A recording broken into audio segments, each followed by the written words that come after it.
Beavers entered Saturday's game against the California Golden Bears, facing a must-win if they wanted to stay alive in the Pac-10 championship race.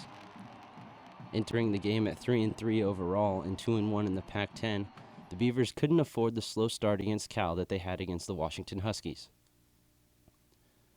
Oregon State came out firing in the first quarter as they drove down the field on their first possession to take an early lead, as Jacquizz Rodgers found tight end Colby Prince open in the end zone for an 11-yard touchdown pass.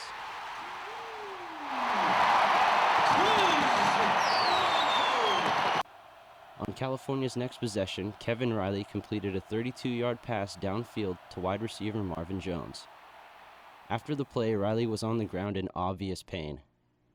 Brennan Olander took Riley down awkwardly on the play as he released the pass. Tests later revealed Riley to have a serious injury that would end his season. After the loss of Kevin Riley, backup quarterback Brock Manchin entered the game, and it went downhill from there as the offense was completely shut down. On Oregon State's next possession, Jacquizz Rodgers broke a 32-yard run to set up the offense with a 1st and goal on the 7-yard line.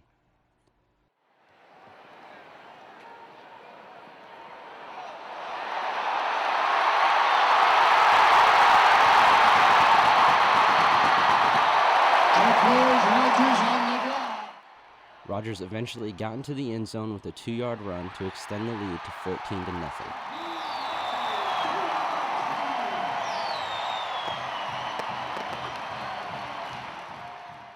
The Beaver defense forced a quick 3-and-out on Cal's next possession as Kevin Fromm picked up 2 sacks and forced a fumble to end the first quarter. Marcus Wheaton started the second quarter for Oregon State with a 15-yard run to get into California territory. The Beavers drove down the field and capped off the drive with a 1-yard touchdown run by Jacquizz Rodgers.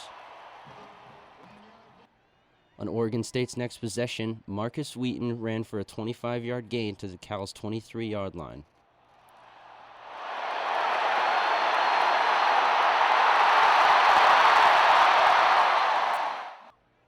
Ryan Katz then completed a 17-yard touchdown pass to tight end Joe Halahuni to go ahead 28-0. As the game went into halftime at 28-0, the defense was a big reason for Oregon State's early success as they swarmed the ball, sacking the quarterback 4 times while forcing 2 fumbles.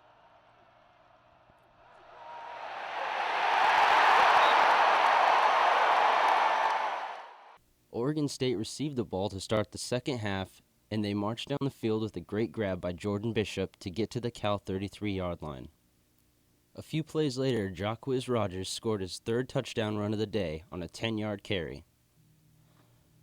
The Beaver offense was relatively quiet from there, but the defense was loud as they continued to shut down the California offense as they were only able to get into the end zone in the final minute of the game with a 45-yard pass from Brock Manchin to Anthony Miller. Oregon State went on to defeat the Cal Bears with a final score of 35-7. With the win, the Beavers keep their Pac-10 championship hopes alive as they sit at 3-1 in the conference and 4-3 overall. Oregon State's defense has been ranked in the bottom of the country for most of the season, but they look like a top-tier defense on Saturday. They managed 5 sacks and 3 forced fumbles on the day and allowed just 23 yards on the ground. Really, really proud of them. I thought that was impressive. You know, we thought that that running the ball was going to be a major factor in this game for both teams, and so you know, having success stopping their run, controlling their run, and then we got some runs going that looked like good stuff going on early in the game, and that, you know, if you look just at those stats, that was a major difference in the game. Jacquizz Rodgers finished the day with 127 yards and 3 touchdowns on 22 carries. He also threw for a touchdown and caught 3 passes, giving him 125 receptions in his career, which is the most ever for any Beaver running back. How'd you think the line did for you today? The line did a great job. You know, what we do on offense is all up to them. You know, keeping Katz protected and run blocking. So I think they held up great today. I try to come out and do it for my team and run hard. I don't know. I'm motivated to win. That's about it. I'm not motivated by no other back. I'm just worrying about getting W's. Marcus Wheaton helped spark the offense on Saturday as he accounted for 130 all-purpose yards, 73 on the ground and 57 receiving. He also led the team with 6 receptions on the day. I love having the ball. You know you can't replace James though, but I love running the ball. Yeah, just helping out the team, period. Was that something that you guys wanted to work in today? I know Coach Riley was saying that he was kind of figuring things out over the bye without James. And was that something you guys were focused on getting the ball? Yeah, we put a lot sweeps in. As I said earlier, we put a lot more in over the last 2 weeks. Mike Riley commented on the team's performance after the game. It was a good win, and we're, I think, 3-1 in the conference right now, and that's where we are. So now we got to get better next week and go down to UCLA and get a win down there, and then we'll see what this team can prove. The other teams in the past have done it, and it's history.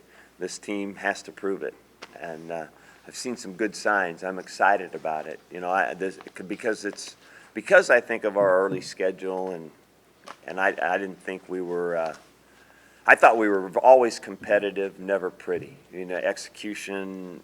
Just almost everything was like pulling teeth, giving up yards, but playing pretty good red zone defense, making some plays, but being too sporadic on offense. This team has to continue to grow. We're not there yet, but there were some major league signs today. I like this game a lot. I thought it was a big win for us.